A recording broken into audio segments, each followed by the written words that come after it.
ನಮಸ್ಕಾರ ಸ್ನೇಹಿತರೆ, ನಮ್ಮ ನಂಬಿಕೆಗೆ ಸ್ವಾಗತ ಸುಸ್ವಾಗತ. ಸ್ನೇಹಿತರೆ, ಮಹಾಭಾರತ ಅನ್ನೋ ಮಹಾಕಾವ್ಯದಲ್ಲಿ ಅತ್ಯಂತ ಪ್ರಮುಖವಾಗಿ ವಿಜೃಂಭಿಸುವುದು ಶ್ರೀಕೃಷ್ಣನ ಪಾತ್ರ. ಇಲ್ಲಿ ಶ್ರೀಕೃಷ್ಣ ಮಿತ್ರನಾಗಿ, ಪ್ರೇಮಿಯಾಗಿ, ಜ್ಞಾನಿಯಾಗಿ, ಯೋಗಿಯಾಗಿ, ಭೋಗಿಯಾಗಿ, ಸಂಧಾನಕಾರನಾಗಿ, ಸರ್ವಾಂತರ್ಯಾಮಿಯಾಗಿ, ಸೈಂಟಿಸ್ಟ್ ಆಗಿ, ಕಡೆಗೆ ದೇವರಾಗಿ ಕೂಡ ಕಾಣಿಸಿಕೊಳ್ತಾನೆ. ಹಾಗೆ ಸಾಮಾನ್ಯ ಗೋಪಾಲಕರ ಹುಡುಗನೊಬ್ಬ ಹಸ್ತಿನಾವತಿಯ ರಾಜಕಾರಣವನ್ನ ನಿಯಂತ್ರಿಸಿದ ಚತುರ ರಾಜತಂತ್ರ ನಿಪುಣನಾಗಿ ಕಾಣಿಸಿಕೊಳ್ಳೋ ಕೃಷ್ಣ ಸಾಧಕರ ಪಾಲಿನ ಸ್ಫೂರ್ತಿಯ ಚಿಲುಮೆ ಕೂಡ. ಶ್ರೀಕೃಷ್ಣ ತನ್ನ ಅವತಾರ ಮುಗಿಸಿದ ಬಳಿಕ ಯಾದವ ಕುಲದಲ್ಲಿ ಶ್ರೀಕೃಷ್ಣನಂತೆಯೇ ಶ್ರೀಕೃಷ್ಣನ ಮೊಮ್ಮಗನಾಗಿ ಜನಿಸಿದ್ದ ಅನಿರುದ್ಧ ಕೂಡ ಶ್ರೀಕೃಷ್ಣನಂತೆಯೇ ಹೋಲಿಕೆ ಹೊಂದಿದ್ದಾತ. ಆತನದೇ ಹಾವಭಾವ ಹೊಂದಿದ್ದ. ಇಬ್ಬರಲ್ಲೂ ಕಿಂಚಿತ್ತೂ ಬದಲಾವಣೆ ಅನ್ನೋದೇ ಇರಲಿಲ್ಲ ಅನ್ನತ್ತೆ ಪೌರಾಣಿಕ ಕಥೆ. ಇವತ್ತಿನ ಎಪಿಸೋಡ್ನಲ್ಲಿ ಅನಿರುದ್ಧನ ಪಾತ್ರ ಹೇಗಿತ್ತು, ಪೌರಾಣಿಕ ಕಥೆಯಲ್ಲಿ ಉಲ್ಲೇಖವಾಗಿರುವ ಕಥಾಹಂದರದಲ್ಲಿ ಅನಿರುದ್ಧನ ಕುರಿತಾದ ಕುತೂಹಲಭರಿತ ವಿಷಯವನ್ನ ತಿಳಿದುಕೊಳ್ಳೋಣ. ಅದಕ್ಕೂ ಮುನ್ನ ನಮ್ಮ ನಂಬಿಕೆಗೆ ನಿಮ್ಮ ಬೆಂಬಲವಿರಲಿ. ಸ್ನೇಹಿತರೆ, ಅನಿರುದ್ಧನ ಬಗ್ಗೆ ತಿಳಿದುಕೊಳ್ಳೋ ಮೊದಲು ಶ್ರೀಕೃಷ್ಣನ ಬಗ್ಗೆ ಒಂದಷ್ಟು ವಿವರವಾಗಿ ತಿಳಿದುಕೊಳ್ಳೋಣ.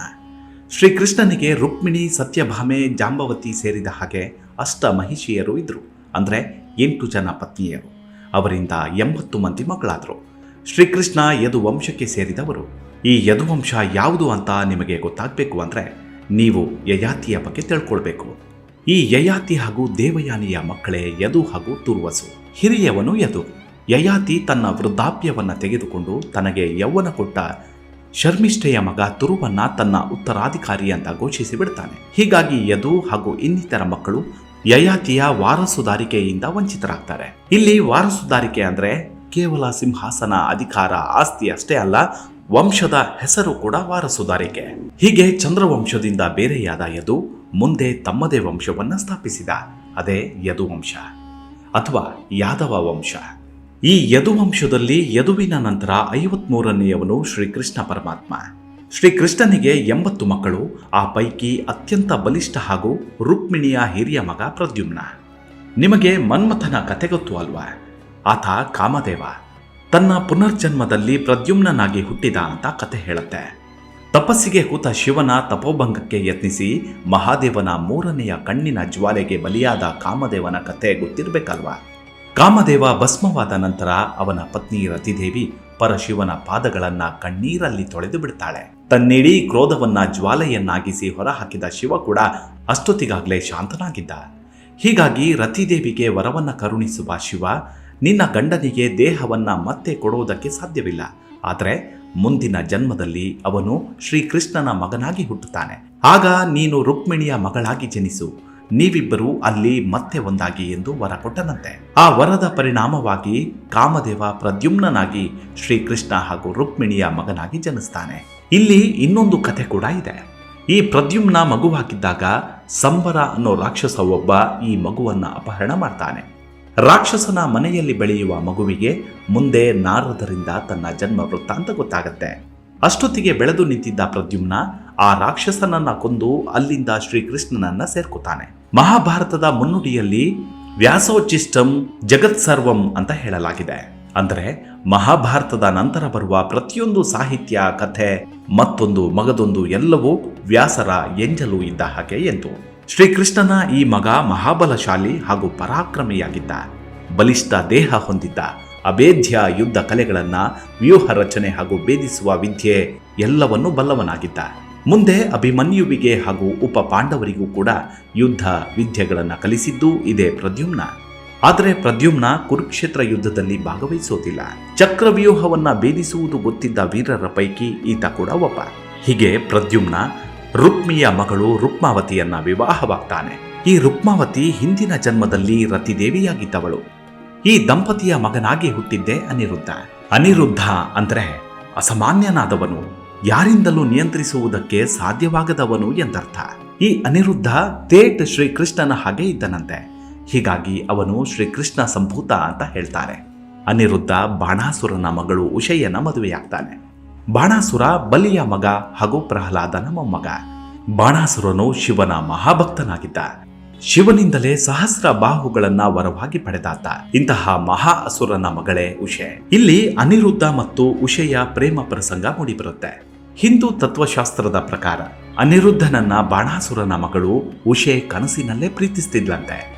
ಪ್ರತಿನಿತ್ಯ ಕನಸಿನಲ್ಲೇ ಅನಿರುದ್ಧ ಮತ್ತು ಉಷೆ ಸರಸ ಸಲಾಪವಾಡುವ ಕನಸನ್ನ ಉಷೆ ಅನುಭವಿಸ್ತಾ ಇದ್ಲು. ಈ ಕನಸೆ ನಿಜ ಜೀವನದಲ್ಲೂ ಪ್ರೀತಿಯಾಗಿ ಬದಲಾಯಿತು. ಕೂಡಲೇ ತನ್ನ ಕನಸಿನ ಇಂಗಿತವನ್ನ ತನ್ನ ದಾಸಿಯಾಗಿದ್ದ ಚಿತ್ರಲೇಖಳಿಗೆ ತಿಳಿಸ್ತಾಳೆ ಉಷೆ. ಆಗ ಚಿತ್ರಲೇಖ ತನ್ನ ದಿವ್ಯ ಶಕ್ತಿಯಿಂದ ಅನಿರುದ್ಧನ ವೃತ್ತಾಂತವನ್ನೆಲ್ಲ ತಿಳಿದು ಅವರಿಬ್ಬರನ್ನು ಜೊತೆಗೂಡಿಸುವಲ್ಲಿ ಯಶಸ್ವಿಯಾಗ್ತಾಳೆ. ಪ್ರತಿನಿತ್ಯ ಅನಿರುದ್ಧ ಹಾಗೂ ಉಷೆ ಏಕಾಂತದಲ್ಲಿ ಭೇಟಿಯಾಗುತ್ತಿದ್ದುದನ್ನು ತಿಳಿದ ಬಾಣಾಸುರ ಕೆಂಡಮಂಡಲನಾಗಿ ಬಿಡ್ತಾನೆ. ಕೂಡಲೇ ಉಷೆಯ ಅಂತಃಪುರಕ್ಕೆ ನುಗ್ಗಿದ್ದವನಿಗೆ ಅನಿರುದ್ಧನನ್ನ ಕಂಡೊಡನೆ ಹರಿದು ಬಿಡಬೇಕೆಂಬ ಆಕ್ರೋಶ ಉಂಟಾಯಿತು. ಕೂಡಲೇ ಅಸುರ ಸೈನ್ಯಕ್ಕೆ ಆತನನ್ನ ಬಂಧಿಸಿ ಎಂದು ಆಜ್ಞಾಪಿಸಿದ. ಆದರೆ ಅನಿರುದ್ಧ ಕೂಡ ಮಹಾನ್ ಪರಾಕ್ರಮಿ. ಬಂದವರನ್ನ ತತ್ತರಿಸುವಂತೆ ಮಾಡಿದ, ಅಡ್ಡ ನುಗ್ಗಿದವರನ್ನ ತರಿದು ಹಾಕಿದ. ಇದೆಲ್ಲವನ್ನ ಕೆಂಗಣ್ಣಿನಿಂದ ನೋಡುತ್ತಿದ್ದ ಬಾಣಾಸುರ ತನ್ನ ದಿವ್ಯ ಶಕ್ತಿಯಿಂದ ಆತನನ್ನ ಸೆರೆ ಹಿಡಿದ. ಆ ಬಾಣಾಸುರನ ಸಾಮ್ರಾಜ್ಯವಿದ್ದದ್ದು ಶೋಣಿತಪುರ ಅಂದ್ರೆ ಈಗಿನ ಅಸ್ಸಾಂ ಎನ್ನುತ್ತಾರಾದರೂ ಕೆಲವು ದಂತಕಥೆಗಳ ಪ್ರಕಾರ ಶೋಣಿತಪುರವನ್ನ ಹಿಮಾಚಲ ಪ್ರದೇಶದ ಶಿಮ್ಲಾ ಜಿಲ್ಲೆಯ ಸರಹಾನ್ ಎಂದು ಉಲ್ಲೇಖಿಸುತ್ತಾರೆ. ಪೌರಾಣಿಕ ಕಥೆಗಳ ಪ್ರಕಾರ ಕೃಷ್ಣನು ಪ್ರದ್ಯುಮ್ನನನ್ನ ಶೋಣಿತ್ಪುರ್ನ ರಾಜನಾಗಿ ಅನಿರುದ್ಧನನ್ನ ಬುಷಹರ್ ರಾಜ್ಯದ ರಾಜನನ್ನಾಗಿ ಮಾಡಿದ. ಹೀಗೆ ಶ್ರೀಕೃಷ್ಣನ ಮೊಮ್ಮಗ ತನ್ನ ಮಗಳನ್ನ ಪ್ರೀತಿಸಿ ಮದುವೆಯಾದ ವಿಷಯ ತಿಳಿದ ನಂತರ ಬಾಣಾಸುರ ಅನಿರುದ್ಧನನ್ನ ಬಂಧನಕ್ಕೀಡು ಮಾಡ್ತಾನೆ. ಬಾಣಾಸುರನು ಶಿವನ ಪರಮಭಕ್ತ, ಸಹಸ್ರ ಬಾಹುಗಳನ್ನ ಹೊಂದಿದ್ದ ಮಹಾಪರಾಕ್ರಮಿ. ಈ ಕಾರಣದಿಂದ ಯಾರೂ ಬಾಣಾಸುರನ ತಕರಾರಿಗೆ ಹೋದವರಲ್ಲ. ತನ್ನ ಅಹಂಕಾರದಿಂದ ಕುರುಡನಾದ ಬಾಣಾಸುರ ದರ್ಪದಿಂದ ಮೆರೆಯುತ್ತಾ ಅಮಾಯಕರ ಮೇಲೆ ಮುಗಿಬೀಳುತ್ತಿದ್ದ. ತನ್ನಷ್ಟು ಬಲಶಾಲಿ ಯಾರೂ ಇಲ್ಲ, ಇದ್ದರೆ ಅವನು ದೇವಾನುದೇವತೆಗಳೇ ಆಗಿರಲಿ, ಅವರ ಜಂಗಾಬಲವನ್ನೇ ಹುದುಗಿಸಿ ಬಿಡುವೆ ಎಂದು ಶಿವನಿಗೆ ದರ್ಪ ತೋರಿಸಿದ್ದ. ಬಾಣಾಸುರನ ದರ್ಪವನ್ನರಿತ ಶಿವ ಕೆಂಡಮಂಡಲನಾಗಿ, ನಿನಗೆ ವಿಷ್ಣುವಿನ ಅವತಾರ ಶ್ರೀಕೃಷ್ಣನೊಂದಿಗೆ ಯುದ್ಧದಲ್ಲಿ ಸೋಲಾಗಲಿ ಎಂದು ಶಾಪ ಕೊಟ್ಟ. ಹೀಗೆ ಅನಿರುದ್ಧನ ಹುಡುಕಾಟದಲ್ಲಿದ್ದವರಿಗೆ ಕೆಲವು ತಿಂಗಳ ನಂತರವಷ್ಟೇ ಶ್ರೀಕೃಷ್ಣನಿಗೆ ತನ್ನ ಮೊಮ್ಮಗ ಎಲ್ಲಿದ್ದಾನೆಂದು ನಾರದರ ಮುಖಾಂತರ ತಿಳಿಯುತ್ತೆ. ಕೂಡಲೇ ದೊಡ್ಡ ಸೇನೆಯೊಂದಿಗೆ ಬಾಣಾಸುರನ ಮೇಲೆ ಆಕ್ರಮಣ ಮಾಡ್ತಾರೆ ಕೃಷ್ಣ ಬಲರಾಮ. ಇಬ್ಬರ ನಡುವೆ ಘನಘೋರ ಯುದ್ಧ ನಡೆಯಿತು. ಆದರೆ ಶ್ರೀಕೃಷ್ಣ ಅನಾಯಾಸವಾಗಿ ಬಾಣಾಸುರನ ಸಹಸ್ರ ಬಾಹುಗಳನ್ನು ಕತ್ತರಿಸಿದ. ಆದರೆ ಶಿವ ಮಧ್ಯ ಪ್ರವೇಶಿಸಿ ತನ್ನ ಭಕ್ತನ ಪರವಾಗಿ ಯುದ್ಧಕ್ಕೆ ನಿಲ್ತಾನೆ. ಕೊನೆಗೆ ತನ್ನ ತಪ್ಪಿನ ಅರಿವಾಗಿ ಬಾಣಾಸುರ ಶ್ರೀಕೃಷ್ಣನಿಗೆ ಸಾಷ್ಟಾಂಗ ನಮಸ್ಕರಿಸಿ ಅನಿರುದ್ಧ ಮತ್ತು ಉಷೆಯನ್ನ ಅವರೊಂದಿಗೆ ದ್ವಾರಕೆಗೆ ಕಳಿಸಿಕೊಟ್ಟ. ಮುಂದೆ ದ್ವಾರಕೆಯಲ್ಲಿ ಯಾದವರ ನಡುವೆಯೇ ಕಲಹ ಉಂಟಾಗತ್ತೆ.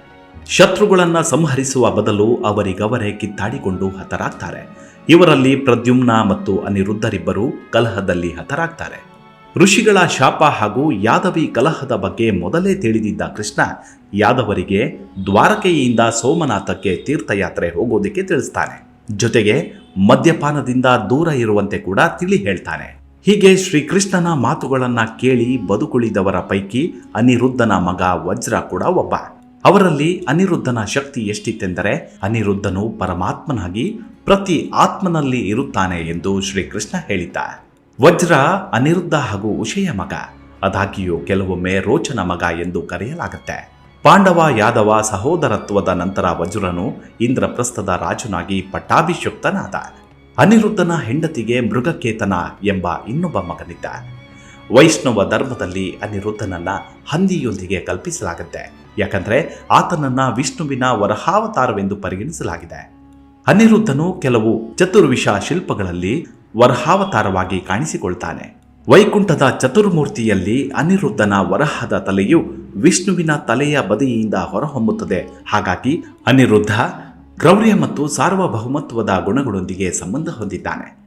ಮಾನಸ ಮಂಗಲ ಮತ್ತು ಮಧ್ಯಕಾಲೀನ ಬಂಗಾಳಿ ಸಾಹಿತ್ಯದ ಪ್ರಕಾರ ಸರ್ಪಗಳ ಪ್ರಧಾನ ದೇವತೆಯಾಗಿ ಅನಿರುದ್ಧ ಮತ್ತು ಉಷೆ ಮರುಜನ್ಮ ಪಡೆದಿದ್ದಾರೆ ಎನ್ನುತ್ತೆ. ಅವರಿಬ್ಬರನ್ನ ಲಖಿಂದರ್ ಮತ್ತು ಬೆಹುಲಾ ಎಂದು ಪೂಜಿಸಲಾಗುತ್ತೆ. ಅನಿರುದ್ಧ ಅಂದರೆ ಅಜೇಯ, ವಿಷ್ಣುವಿನ ಮತ್ತೊಂದು ಹೆಸರು. ಹೀಗಾಗಿ ಅನಿರುದ್ಧ ಸನಾತನ ಧರ್ಮ ಪುರಾಣದಲ್ಲಿ ಶ್ರೇಷ್ಠವಾದ ವ್ಯಕ್ತಿತ್ವ ಹಾಗೂ ದೈವತ್ವವನ್ನು ಹೊಂದಿದ್ದಂತಹ ಪಾತ್ರಗಳಲ್ಲೊಂದು. ಇದಿಷ್ಟು ಅನಿರುದ್ಧನ ಕುರಿತಾದ ಸಣ್ಣದಾದ ಮಾಹಿತಿ. ಮುಂದಿನ ಎಪಿಸೋಡ್ನಲ್ಲಿ ಮತ್ತೆ ಸಿಗೋಣ. ಅಲ್ಲಿವರೆಗೂ ನಿಮ್ಮ ಆರೋಗ್ಯದ ಕಡೆ ಗಮನವಿರಲಿ. Take care. ನಮಸ್ಕಾರ.